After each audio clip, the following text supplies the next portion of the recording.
hukum berdasarkan sumbernya, yaitu hukum undang-undang, yang kedua hukum kebiasaan, yang ketiga hukum taurat, yang keempat hukum jurisprudensi. B.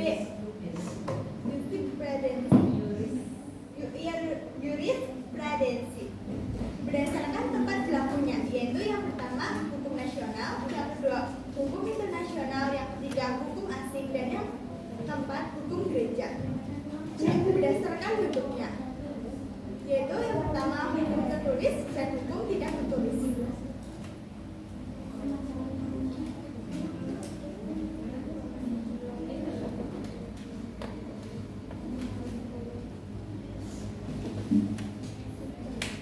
Penggolongan hukum berdasarkan waktu berlakunya. 1. Ius constitutum, hukum positif. 2. Ius constituendum, hukum negatif. Berdasarkan cara mempertahankannya.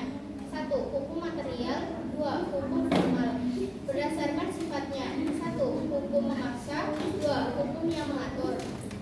Berdasarkan wujudnya. 1. Hukum objektif. 2. Hukum subjektif.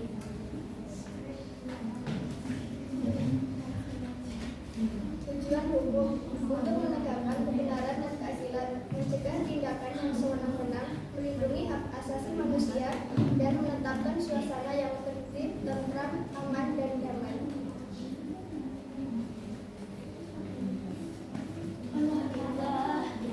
Contoh hukum Indonesia ditetapkan oleh masyarakat hukum Indonesia. Oleh karena itu, tata hukum Indonesia baru ada ketika negara Indonesia diproklamasikan pada tanggal 17 Agustus 1945. A. Proklamasi kemerdekaan. Kami bangsa Indonesia dengan ini menyatakan kemerdekaan Indonesia. B. Pembukaan Undang-Undang Dasar Negara Indonesia tahun 1945 atas berkat rahmat Allah yang Maha Kuasa dan dengan didorongkan oleh keinginan luhur supaya berkehidupan kebangsaan yang bebas, maka rakyat Indonesia menyatakan dengan ini kemerdekaannya. Kemudian daripada itu disusunlah kemerdekaan kebangsaan Indonesia itu dalam suatu UUD Dasar Negara Indonesia yang terbentuk dalam suatu susunan RI yang berkedaulatan rakyat dalam berdasarkan dua hal di atas mengandung dua arti. Arti yang pertama adalah menjadikan Indonesia sebagai negara yang merdeka dan berdaulat. Yang kedua, pada saat itu juga menetapkan tata hukum Indonesia.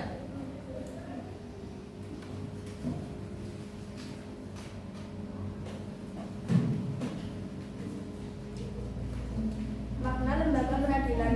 Lembaga peradilan yang merupakan wahana bagi setiap rakyat yang mencari keadilan untuk mendapatkan haknya sesuai dengan ketentuan hukum yang berlaku. Di Indonesia, perwujudan kekuatan kehakiman diatur sepenuhnya dalam Undang-Undang RI Nomor 48 Tahun 2009 tentang kekuasaan kehakiman, yang merupakan penyempurnaan dari Undang-Undang RI Nomor 14 Tahun 1970 tentang pokok-pokok kekuasaan kehakiman. Mungkin sebelum kami menutup presentasi, ada yang ingin bertanya? Perbedaan antara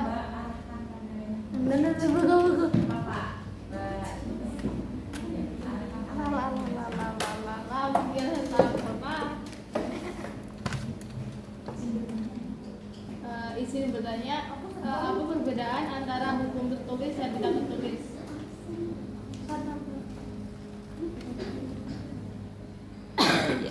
Ya, silakan.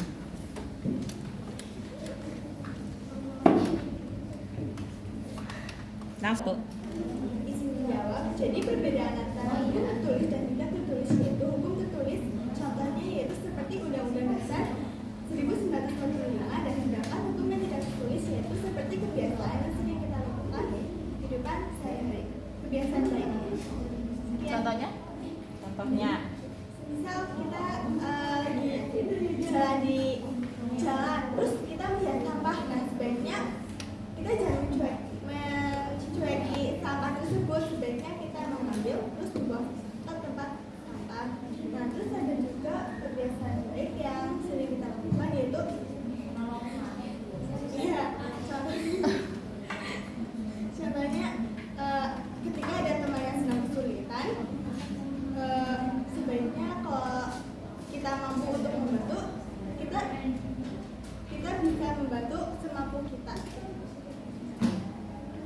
lagi? Undang-undangnya cukup? Oke. Sekian, terima kasih. Ada lagi yang mau tanya? Ada? Tidak? Boleh di closing.